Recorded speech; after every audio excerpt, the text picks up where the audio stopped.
The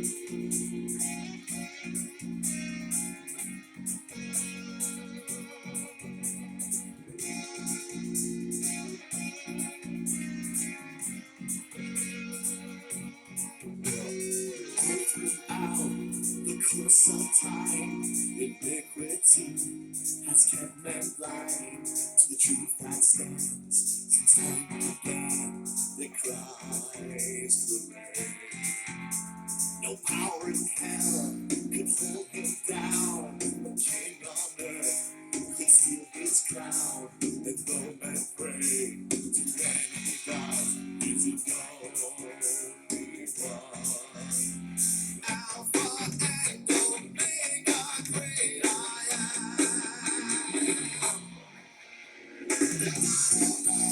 I've seen mankind serve themselves, forsake what's right, and choose to turn away from Him, and their book is hard. And though mankind seems so forgone, He had a plan to right the wrong. Today is episode 11. Holy crap. Gosh. Episode 11. Can hardly believe episode 11 already. Yes. Oh my goodness. Jay, that's a new song. That wasn't our song from last week. What's this one called? That one's called The Sacrifice. Okay, and who's the author of that song? Jay Dolgy. And who's the singer of that song? Jay Dolgy. And who were the musicians that played on that? Jeff Black, Tim Anderson, and that's it. Oh, two. So there's three of you. Did you play an instrument or were you just vocals? I was mainly vocals, but I played acoustic as well. Oh, nice. Now, we did have a bass player, but Jeff Black played the bass on the album. But we had a guy named Mike Vasic, a good friend of mine from Sarnia. He also went to the Vineyard Church with me. So we every 2 or 3 weeks, because I played for about 3 teams. So I played 3 weeks in a row with different teams. And then the 1 week, he played with a good friend of mine named Ron. And Mike was his bass player. So then I'd see him like every 3rd week. Right. 3rd or 4th week at church. Right. And so, what's the song about? The song, I basically, I wrote it about Jesus and what he means to me. It's a very emotional song for me because I just, like back in the day, we didn't have any woke mentality. Oh, no? Like, I was just being up forth and candid. Yeah. About forthright and candid about your my faith? relationship with God. Yeah. And so I didn't hold back. So well, that's pretty good. And the lyrics of that are very powerful. The main thing, the chorus is the sacrifice. Sacrifice. I can't remember now. Right. But the point is, you were preaching the gospel plain. You talked about sacrifice. Yeah. You weren't so much concerned about kind of like a seeker sensitive kind of mentality. You just were telling it like it is. This is my faith out loud. This is what I believe out loud. I'm not so concerned about being sensitive, seeker sensitive. This is the truth of the gospel that I live, and here it is. Here I am, and well, look at, we were talking about the sleeves. You've got you got things you wear on your arms. You're pretty out there in terms of whatever you feel, and that's reflected in your music, particularly the music that you wrote. Would that be true? Very much so. Yeah. Okay, so that's your new song for today's episode. What's on your heart today? Well, I think this is a nice song. I basically was identifying with who Christ is. Right. I said the Alpha and Omega, the great I am. Um, so I tried to.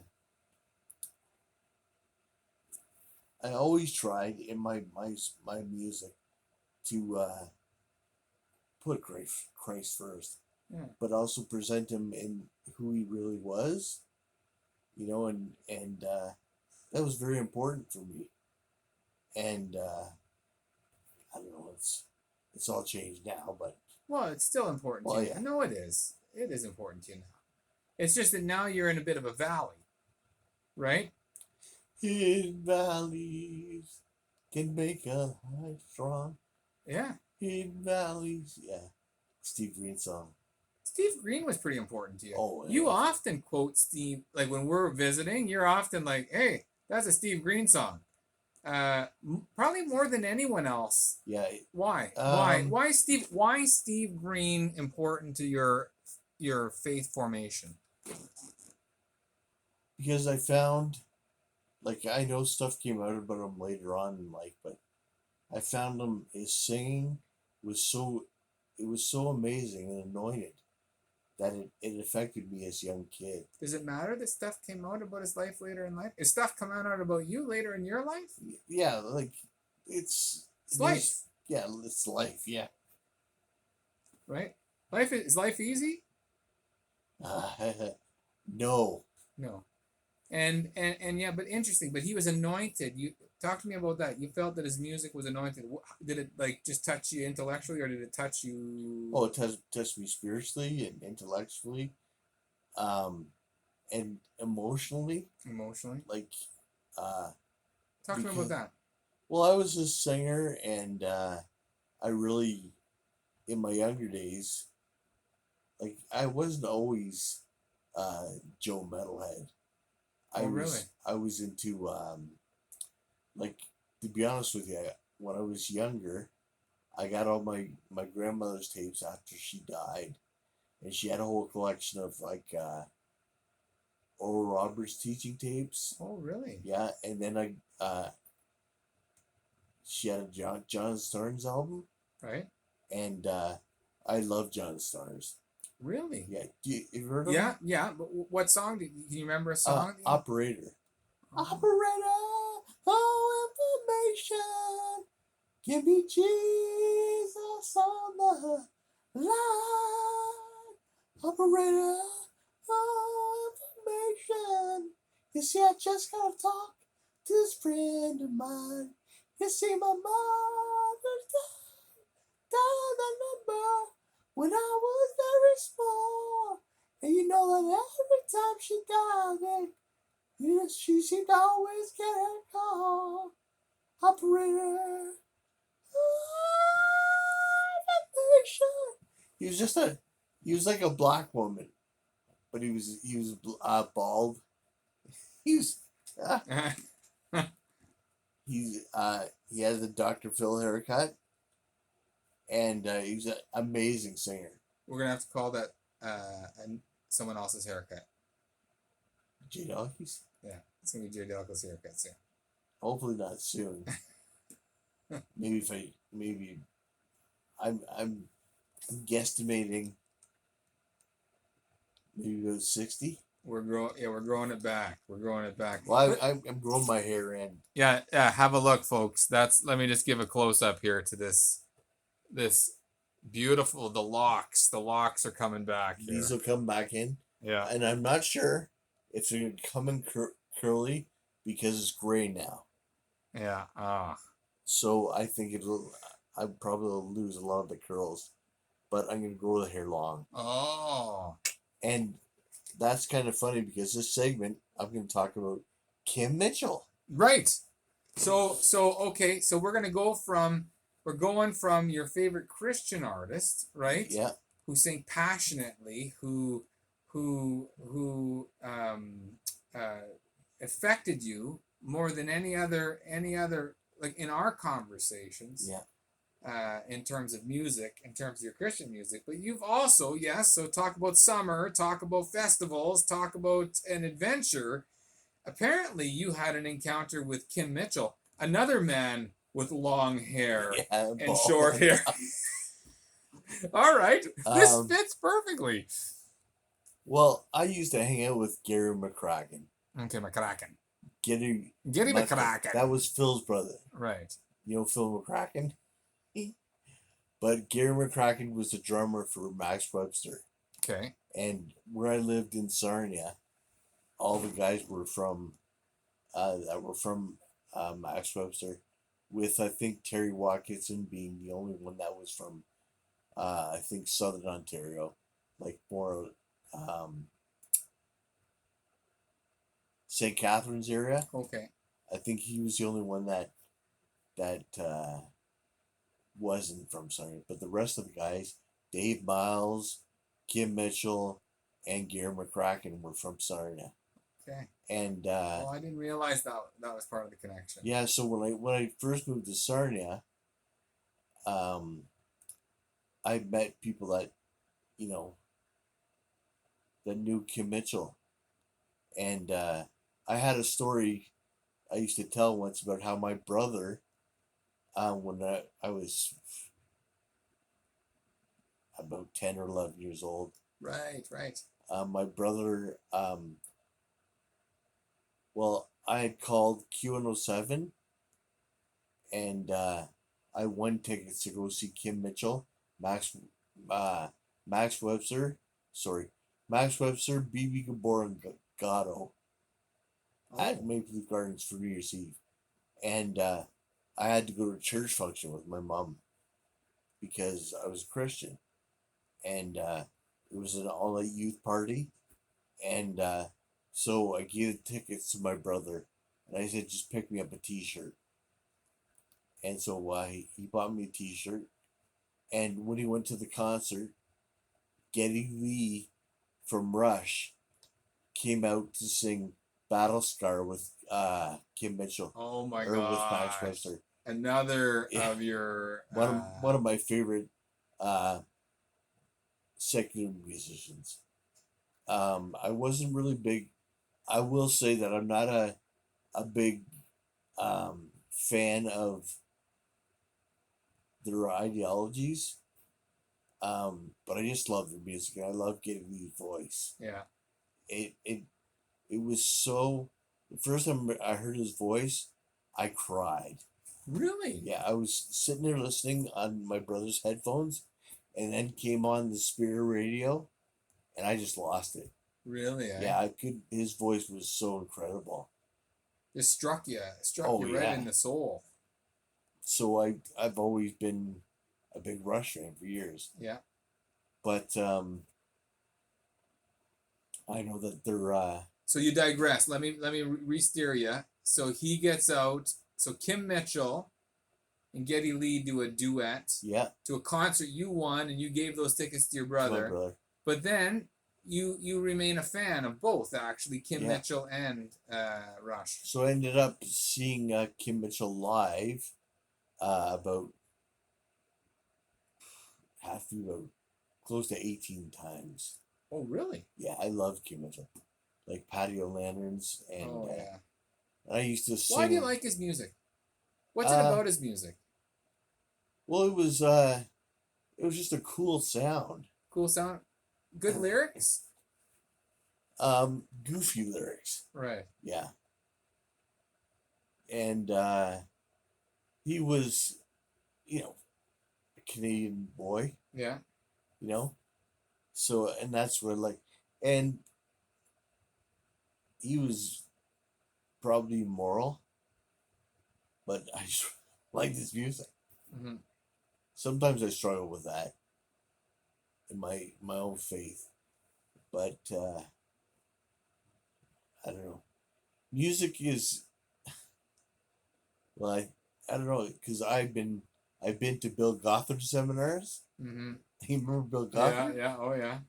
And I went to a Baptist church, so music was if it's not Christian, if you weren't listening to the Gaither Trio, Yeah. you're going to hell. Yeah. So and I've always, I don't know, I have looked back on myself being in this home over my like over my life, because that's all I have. That's all I do is think. But So you think you've looked over your life and think, okay, yeah, some of the stuff that I took. Well, I was a rebellious person as a kid, right. so I was. But it also, But you're pretty plain. Like you're you. yeah, like I think with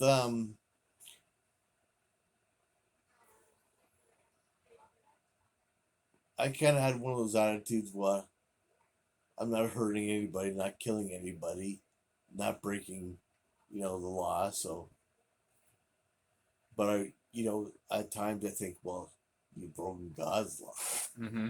and by being involved in the music and supporting stuff that's blatantly against God, I've had to repent several times, because I know that well, a lot of people think that music is immoral, you know, instead Yeah. of immoral, but It's amoral. amoral. Yeah. Yeah, It has no morality.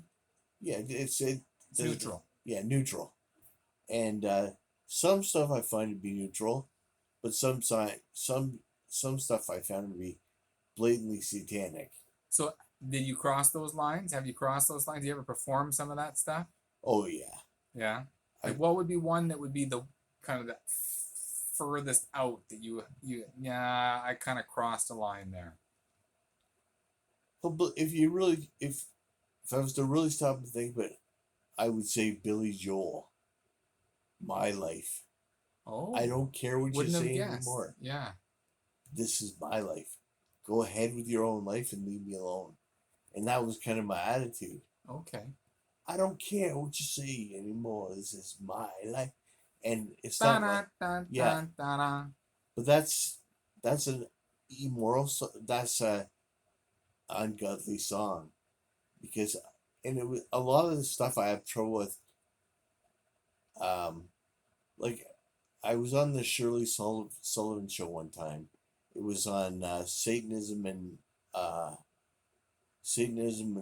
rock, Mm-hmm. and then Satanism and ritual abuse. So my buddy Dave Manju, we both went down to the taping, and they were taping two shows, and so I stood up on national TV, and I said, it's not like, don't just point your finger at heavy metal. Like, there's a lot of bands out there that are soul bands and uh, MO, middle of the road music, that are so blatantly immoral. Mm-hmm. Like soul music. It's Any of that? Did you play any of that stuff? Were you oh you yeah, play soul? I played soul, I played funk, Okay, so that Billy Joel song but sticks out that's one song that I would say is that you crossed the line on. yeah, Like, it's because you really said immoral. because you not only did you sing it, you kind of took it on as kind of Yeah, as a philosophy of life. up until then I realized one day that It's not your life. it's not, because it says, I've been crucified with Christ, therefore I no longer live, but the life I live, I now live unto the Son of God. Yeah. And I remember my friend Steve McAvoy. He was a preacher down in Trullo. Is it Nova Scotia? True enough. Yeah. Yeah, down in Trullo. He was a preacher down there. He got into Word of Faith for a while, and he sent me some teaching tapes, and the one I heard was, and this really was a game changer for me, because when I heard this, I started to put two and two together, and it's really changed my life. But on the tape he says, "Well, if you've been crucified with Christ, what does that make you?" And so I thought about it, and it makes me a dead man. He says, "And what can a dead man do? Nothing." Mm. So that was ingrained in me. Mm-hmm. So did you kind of make a major change in terms of what you sang, what you performed, what you wrote then? Because you've been in like several bands. Yeah, I know. The stuff I wrote was all Christian. I always wrote from my heart, and except the anti-ex-wife song. Right. Yeah, but I've since repented. But I just found that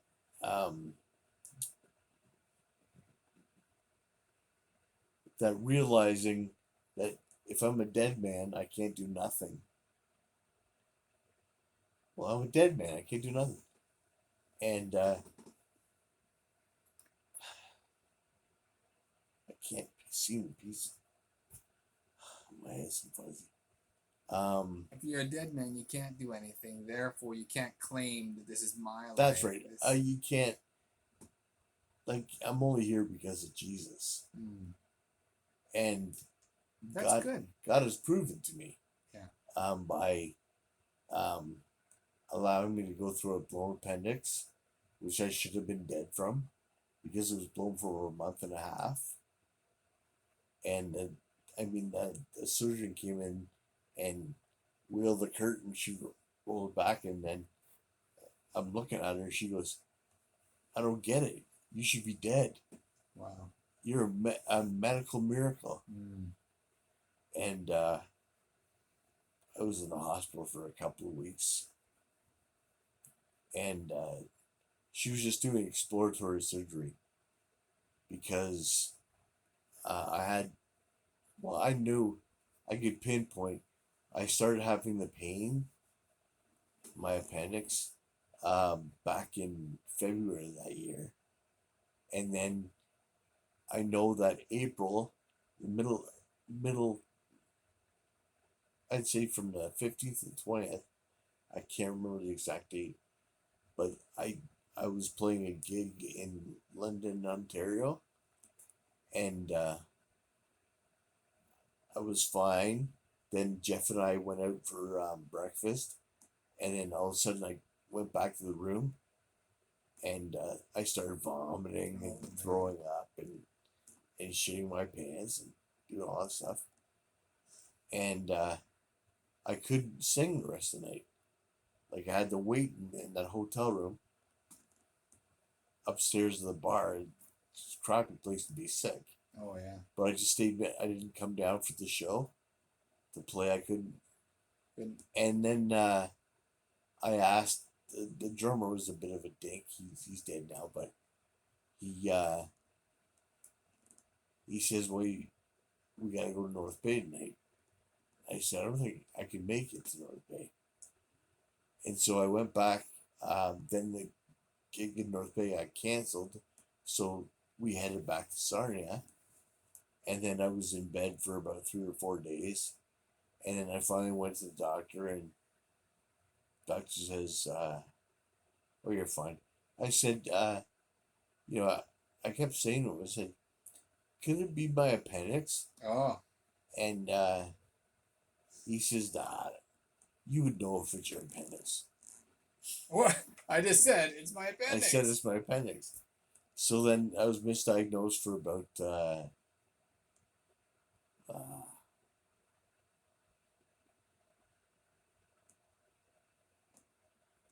April, May, and then June. So for 2.5 months, I was misdiagnosed. So then I was walking around with a blown appendix. It didn't take you. And they wouldn't take me. And so I got so sick when one day that I couldn't even move because it was so painful. And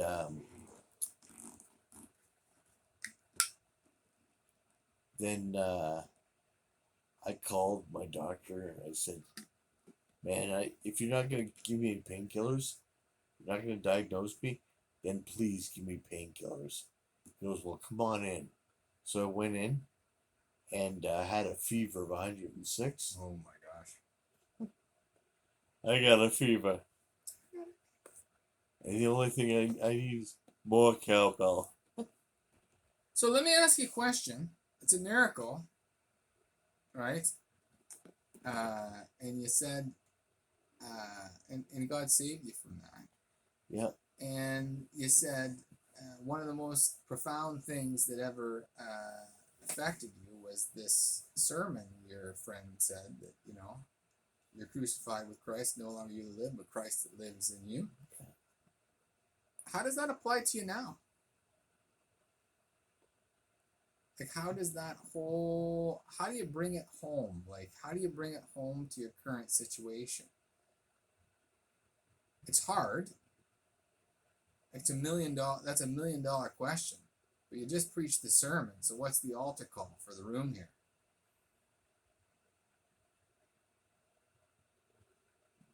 How's Christ living in you now? You're already a corpse. I don't really know. It's tough, eh? Yeah. But I think this is a little bit it. You know, like we started down one road. We're going to talk about Kim Mitchell, but even now in this moment, you shared a pretty profound scriptural truth. And maybe your agenda got trumped by God's agenda. And rather than talking about one adventure, you're talking about another adventure, you know, carrying your cross adventure, which is even this here now. Like, what a powerful testimony that from that chair in a long-term care home in Chelmsford, Ontario, you're telling your people out in the YouTube world that changed your life.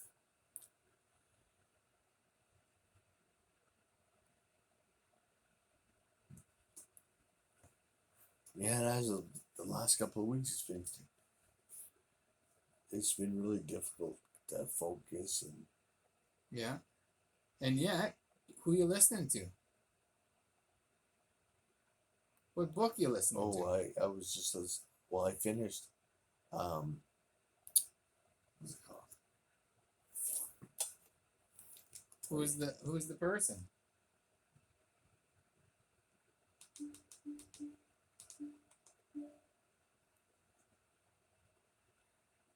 Jonathan Cahn.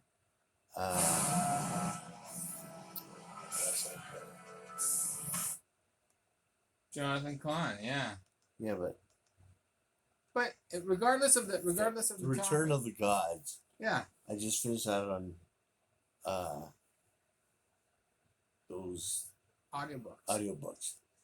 So still, I mean, we're not going to get into his story and what he's preaching, but you just preached a sermon about, you know, what can a dead man do?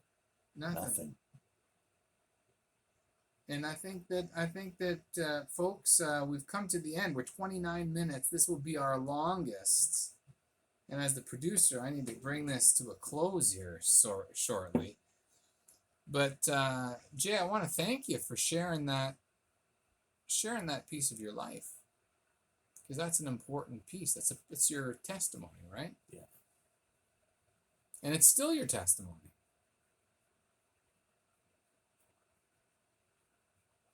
It's funny because when Dennis came in, he was playing Sledgehammer and he said, "This'll be my testimony." Yeah. Isn't that interesting, eh? So any words of encouragement to the people around you? Or the people listening? Is it always easy? It's not always easy. But is it worth it? Well, in the end, it would be worth it. Yeah. So I'm. But you got to still trudge through the. Yeah. But I'm still amazed at how every day I still wake up. Yeah. But every day I don't feel like I'm going to. Yeah. But you do? And what can a dead man do? Nothing. Nothing except for what Christ does through you. So I want to thank you, Jay. I want to thank you for your not exactly what we planned testimony about your faith. And folks, hopefully you were blessed as well. So we're 31 minutes into this podcast. What you gonna sign out?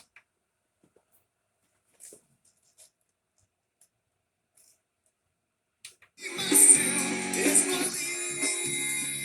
has been Jay Dalton in a life of times. Life and times with Jay Dalton. And thanks for joining into this. Please subscribe and let me know in the comments below how much you love me.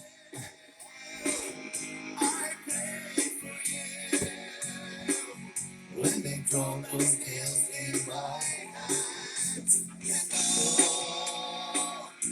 how I have wept for you. It's not my will that you should die, but I need to know why.